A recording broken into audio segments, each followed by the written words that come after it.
திமுகவை வீழ்த்த நீங்கள் விரும்புவது உங்கள் விருப்பம், முயற்சிப்பது உங்கள் முயற்சி, அது உங்களுடைய சுதந்திரம், ஜனநாயக உரிமை. ஆனால் திமுகவை ஆட்சியில் இருந்து அப்புறப்படுத்திவிட்டு அந்த இடத்தில் யாரை அமர வைத்து பார்க்கிறீர்கள்? அவரால் உட்கார முடியாது. 10% மேல அவரால் ஓட்டு வாங்க முடியாது. அவரே திருச்சியில் வெற்றி பெறுவாரா தெரியாது. அவரே பெரம்பூரில் வெற்றி பெறுவாரா அவருக்கே சந்தேகம். அதனால்தான் பெரம்பூரிலும் வேட்புமனு தாக்கல், திருச்சி கிழக்கிலும் வேட்புமனு தாக்கல், அவருக்கே சந்தேகம். முதலமைச்சராகவே அவரால் முடியாது. எங்கள் இலக்கு அதிமுக பாஜக வலிமை பெற்றுவிடக் கூடாது என்பதில்தான் குறியாக இருந்தது.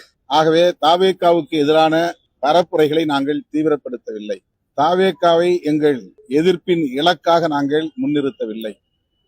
விஜயை சுற்றி இருக்கிறவங்க எல்லாம் சங் பரிவார அமைப்புகளோடு நீண்ட தொடர்பு உள்ளவர்கள், அந்த பாசறையில் வளர்ந்தவர்கள். பாஜக, RSS போன்ற சக்திகள் அவரை சுற்றி இருக்கிறார்கள். அவர்கள் கொடுக்கிற இன்புட்ஸ் தான் அவர் பேசுறது. தலைவர் விஜய் அவர்கள் ஆதரவு கேட்டு கடிதம் எழுதியிருக்கிறார். இடதுசாரி கட்சிகளுக்கும் அவர் கடிதம் எழுதியிருக்கிறார்.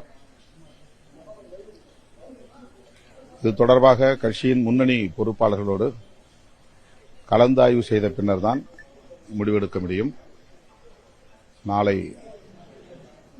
முன்னணி பொறுப்பாளர்களோடு கலந்து பேச எண்ணியிருக்கிறோம். நிபந்தனைகளோடு காங்கிரஸ் ஆதரவு தெரிவிப்பதா அறிக்கை வெளியிட்டாங்க. விடுதலை சிறுத்தைகள் என்ன பண்ண போறாங்க? இல்ல, அதான் சொன்னேன், நாங்க முன்னணி பொறுப்பாளர்களோட கலந்து பேசி தான் முடிவெடுப்போம். விஜய் அவர்கள் இன்று ஆளுநரை சந்தித்து ஆட்சி அமைக்க கோர இருக்கிறார். நாளைக்கு ஆட்சி அமைக்க போறதா சொல்றாங்க. சோ நீங்க நாளைக்கு தான் ஆலோசனையை செய்ய போறீங்க. எப்படி சார் இருக்கும்? அவருக்கு எங்களுடைய வாழ்த்துக்களை தெரிவித்துக் கொள்கிறோம். அவர் மீது மக்கள் வைத்திருக்கிற நம்பிக்கைக்கு பாத்திரமாக அவர் நல்லாட்சியை தருவார் என்று நம்புகிறேன்.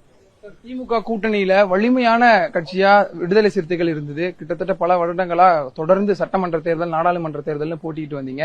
திடீர் ஒருவேளை விலகக்கூடிய முடிவு வந்தா அதை ஸ்டாலின் அவர்கள் ஏத்துக்குவார்னு நினைக்கிறீங்களா சார்? இது ஒரு யூகமான கேள்வி. இது நாங்க அந்த கூட்டணியில நீண்ட காலமா பயணித்து வந்திருக்கிறோம். இப்போதும் அந்த நட்பு நீடிக்கிறது. தாவேகா தலைவர் விஜய் அவர்கள் கடிதம் எழுதியிருக்கிற நிலையில் எங்கள் கட்சியினுடைய முன்னணி பொறுப்பாளர்களின் கருத்தை அறிந்து ஒரு முடிவை எடுப்போம்.